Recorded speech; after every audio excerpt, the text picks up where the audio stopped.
Hey everyone, Ms. McMahon here, my dog Bluebell. She's laying there behind me, so don't be alarmed if she starts moving. Welcome to my YouTube channel. Welcome to the very first 8th grade history lesson. This will be about the Civil War. We'll be starting with chapter 14 in the book.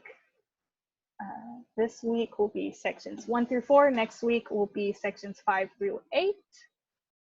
And I'll pull up the PowerPoint in a moment. You can fill in the blanks of your notes as we go. Hold on to the notes. You'll need those for the test. And it'll also help you just keep up and to know what I'm talking about. Before we move on, I just want to point out this is most likely going to be a very uncomfortable lesson for you. It's a very sad part of our history, the institution of slavery and how important it was to the U.S. for so many years and how it was preserved through laws. And instead of it kind of just like fading away on its own, as many people hoped, it was kind of building steam, and the government was starting to preserve it more and more, as we'll see in this lesson. And there's and a lot of people that defended it were Christians, which reminds us that people, we are not perfect. We make mistakes, and sometimes we make really bad mistakes, but we serve a very good God who is very gracious to us, and he himself cares for justice. And ultimately, as we know now, slavery was made illegal. But once again, history is very complicated, so keep that in mind as we continue with this lesson. Okay, I'm going to say a quick prayer and we'll move on. Okay. God, please be with us during this lesson. Please open our hearts to what you have to teach us through history. And God, please reveal in us how we can grow and know you more. And I thank you for who you are, that you are a good, gracious God. You sent your son, Jesus, to free us, free our hearts so we can know you and love you. Pray for all these things in Jesus' name, amen. All right, chapter 14, the Civil War and Reconstruction.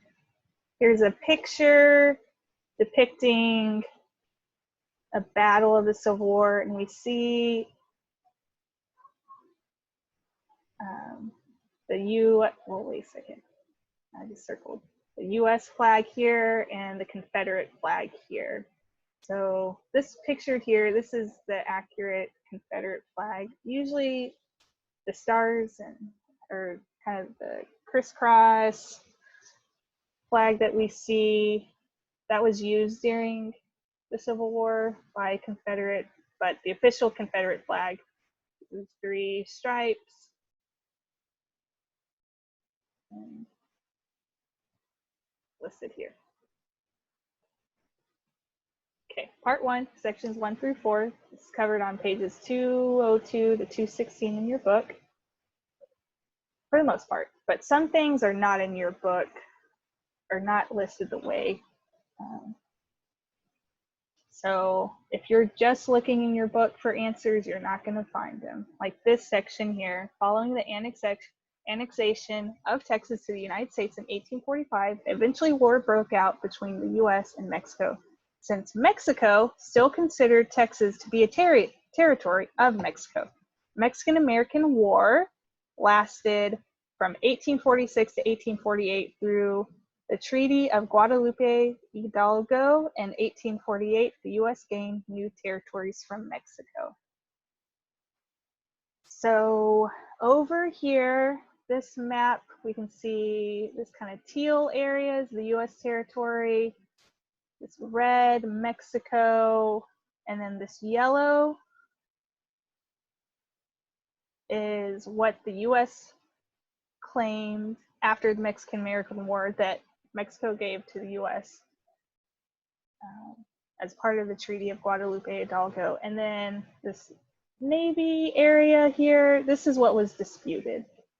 So the US was saying, we annexed Texas, we took them on 1845. Mexico was saying, we never acknowledged that they were not a part of Mexico.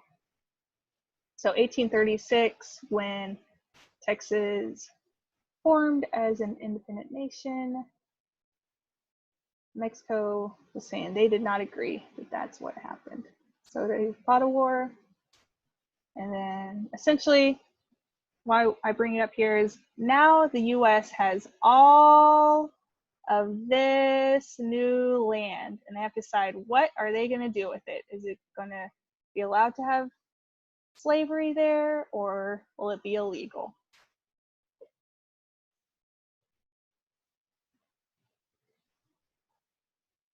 Okay, so you can pause if you want to look at the map more, or if you're still filling in blanks, but we're moving on. So great thing about video, you can pause when you need to, rewind, don't fast forward, you'll miss something. Okay, so slavery was already illegal in Mexico by this time.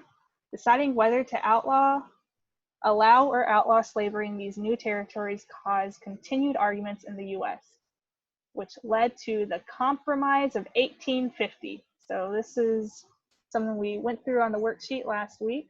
This called for California to be admitted as a free state and for the enforcement of the Fugitive Slave Act or the Fugitive Slave Law. And this required northern states to return runaway enslaved people.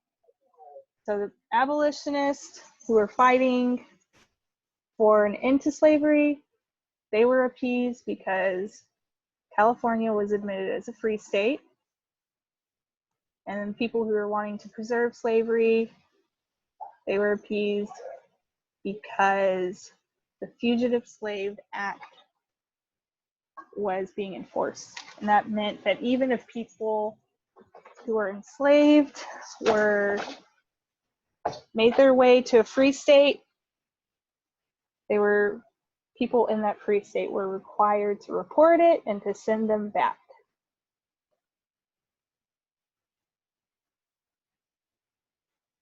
Okay, I don't want to clear these drawings. Okay. So as I mentioned in the intro, the Fugitive Slave Act law brought more national attention to the ongoing issue of slavery. So I think people that were against slavery, some of them were just kind of like, oh, I don't like it, but it's going to go away. I mean, this can't last forever. But with the passage of the Fugitive Slave Act, kind of like, wait a second, the government's doing more to preserve slavery instead of doing the opposite. Okay, so up to this point, thousands of enslaved people had escaped to the north through the Underground Railroad, a series of secret routes headed from slave states in the south to free states in the north.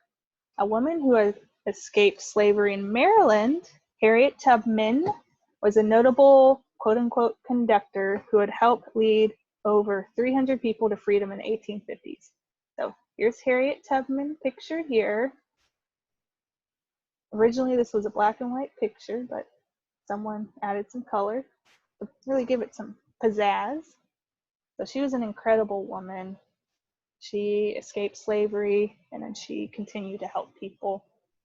And then in addition, Harriet Beecher Stowe wrote the popular novel Uncle Tom's Cabin, which was published in 1852. This novel made the cruelty of slavery more well-known and real to many people.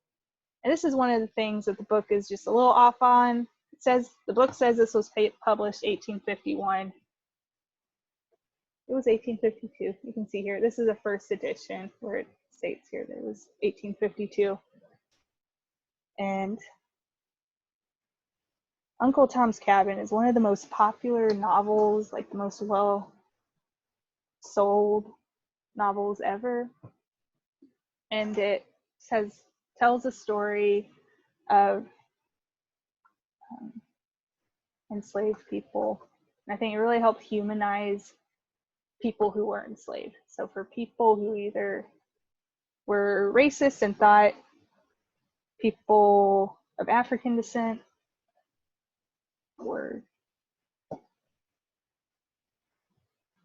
not as important, or for people who just didn't live around slavery and states or regions that didn't have slavery. They were like, whoa, wait a second, these are real people and they are being treated poorly, and just the fact that they are being owned by other people is not good. Okay, so moving on. Oh, I need to keep forgetting to delete those. Okay, 1857, the Supreme Court decided in the Dred Scott decision that the Constitution did not include citizenship for any African Americans, regardless if they were free or enslaved.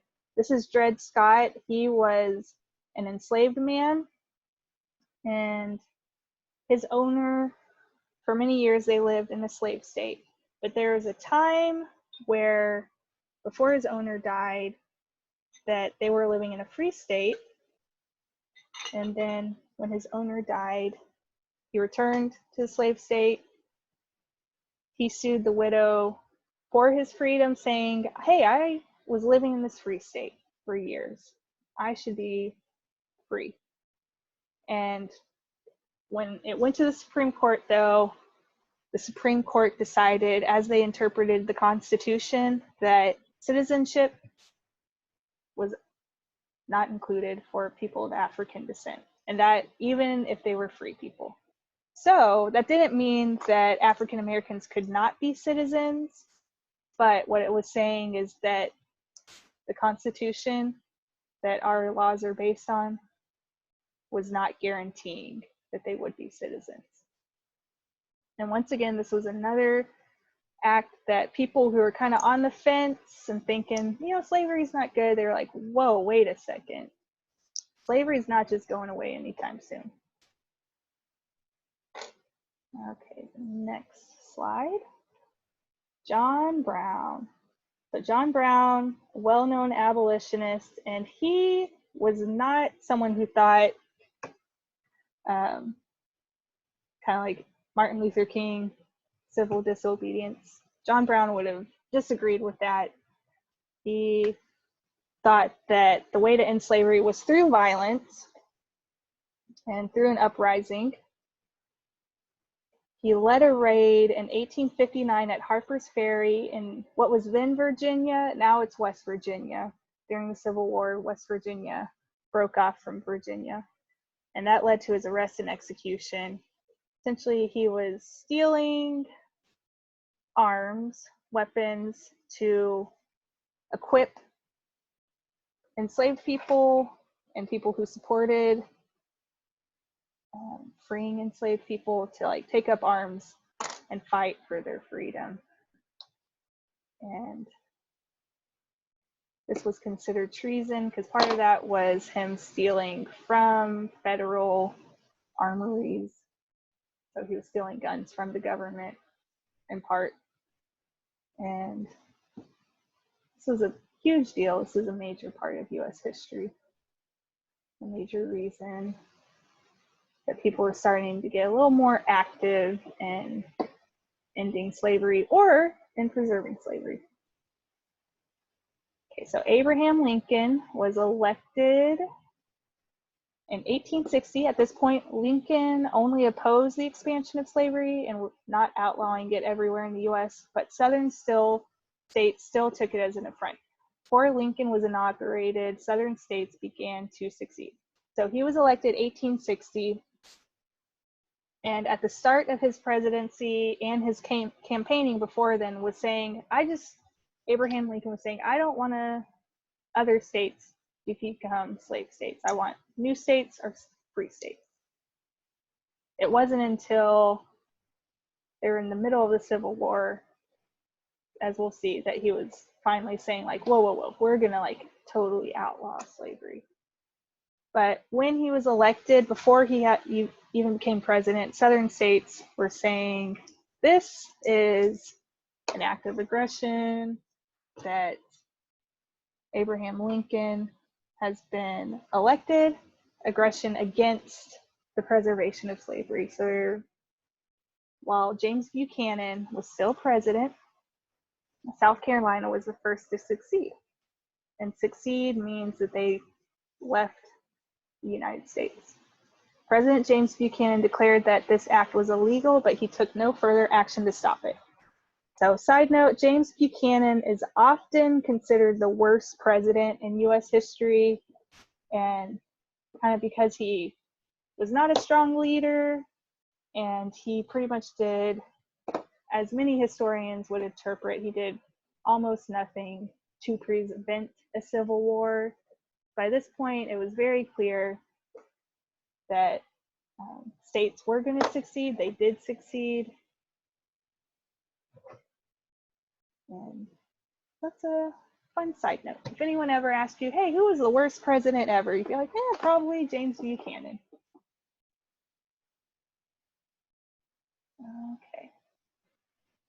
Okay, so former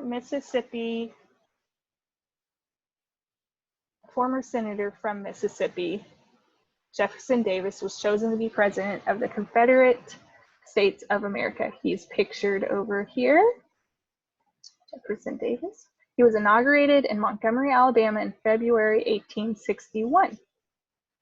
So I say he's a former senator because he was a senator up until the point Mississippi seceded from the US, and he was inaugurated February 1861. That was a month before Abraham Lincoln became president. So Abraham Lincoln became president of the US the next month in March 1861. Okay, Fort Sumter was the location of the first battle of the Civil War on April 12, 1861. Here's Fort Sumter, a modern day picture. It's now a memorial site. And you can see, it's a small island off the coast of South Carolina. After the battle, Virginia succeeded, and the Confederate capital was moved from Montgomery, Alabama to Richmond, Virginia, a city only 100 miles away from Washington, D.C. By this point, a total of 11 states had seceded from the US. And it's at this point that West Virginia is formed, because used to the Virginia colony and then the state of Virginia was both what is now West Virginia and Virginia, but West Virginia broke off, remained a free state, or remained in the United States. And what is now Virginia was part that succeeded. So I said it remained a free state, but West Virginia was still a slave state at this point. The United States hoped to end the conflict quickly by capturing the new Confederate capital, Richmond, Virginia. This led to the first Battle of Bull Run, July 1861, which ended up being a notable victory for the Confederate Army and brought prominence to the Confederate General Thomas Stonewall Jackson. Here he is pictured here. And we'll keep hearing about him because he was one of the leading generals of the Confederacy. Both the Union and Confederate armies had advantages. The Unions had more people. They had about 22 million people at this point. They had more factories, pictured here. The northern factory of the time. Produce munition and supplies and a better rail system so they could just transport things more easily. The Confederacy, their advantages, they were motivated to defend their homes. And they had some of the best military leaders, which included the Virginian General Robert E. Lee. And once again, General Robert E. Lee, him and Stonewall Jackson are going to be two of the leading generals in the Confederacy, with Robert E. Lee arguably, depending on historian you ask, being the best. So they just had some great minds for how to conduct battle, and that would help them kind of stay in the fight, even though they had a lot going against them. Okay, so the Union General, and if you don't know, the Union refers to the United States. So the Union forces will be the states that stayed in the US, and the Confederacy is the new country formed by the countries that succeeded from the US. So Union General Winfield Scott used what he called the Anaconda Plan, pictured here, to subdue the Confederacy. This strategy involved using the Union Navy to control major waterways and create a blockade to prevent trade between the Confederacy and other countries. So major waterways, the Atlantic, the Gulf, kind of here, the Mississippi, and as you see, it kind of wraps around and chokes them like an anaconda would. And a blockade, if you're unfamiliar with that word, is a military technique of blocking trade in and out of a country. So then they're running out of supplies. They're not able to send things to other countries to make money, such as cotton was a major crop, so they couldn't send it to European nations and earn money for that. Okay, so and then Ulysses S. Grant, pictured here, future president, came to prominence in February 1862 as he captured Confederate outposts in Tennessee. So hopefully this might be an inspirational figure to some of y'all that struggle with academic school. As Ulysses S. Grant, he was a terrible student, but it just wasn't his thing. And it turns out he was a great general, and he, once again, depending on the historian you ask, maybe the greatest general of the Civil War, maybe that was Robert E. Lee. Everyone has their opinion, but no one denies that Ulysses S. Grant was not a good general, which he was. And he was one of the worst students at West Point. So fun fact. Okay, ironclad ships were an important innovation. They were first used by the French Navy in 1859, but it was not until the Civil War, though, that they were first used in battle. So ironclad ships were around. They were used by European nations, first being the French. But the Civil War, they became very important. They became clear that they were a required innovation to be a leading power in the world, and they were first used in battle, first by the Confederacy, and soon after that, the Union adopted using ironclad ships. Okay, so the Confederacy was forced to retreat after the Battle of Shiloh, April 1862 in Tennessee, where both sides sustained many casualties. A casualty means either someone was killed or they were injured. And then that is pictured here. And as you see, it's also called the Battle of Pittsburgh, Tennessee, because it's more commonly referred to as the Battle of Shiloh now, but it took place around Pittsburgh, Tennessee. So shortly after this battle, the Union captured New Orleans, which meant that the Confederacy lost most of its access to the important waterway of the Mississippi River. And if you recall, the Mississippi River is the largest river in the US, and it's the second longest after the Missouri. But Missouri River wasn't real important because that's more west than the battles would have taken place, whereas the Mississippi kind of goes up and down some of the newer territories, and losing access to that is a major blow by this point to the Confederacy. Okay, so here's General Robert E. Lee pictured here. August 1862 was the Second Battle of Bull Run, which was a victory for the Confederacy under General Lee. Like I said, General Robert E. Lee, pictured here. Soon after, in September 1862, the Battle of Antietam, and Maryland had severe losses for the Confederacy as General Lee fought against the Union General George McClellan. Almost 4,000 men died and about 18,000 were wounded. And side note, the book has some different figures. They say over 5,000.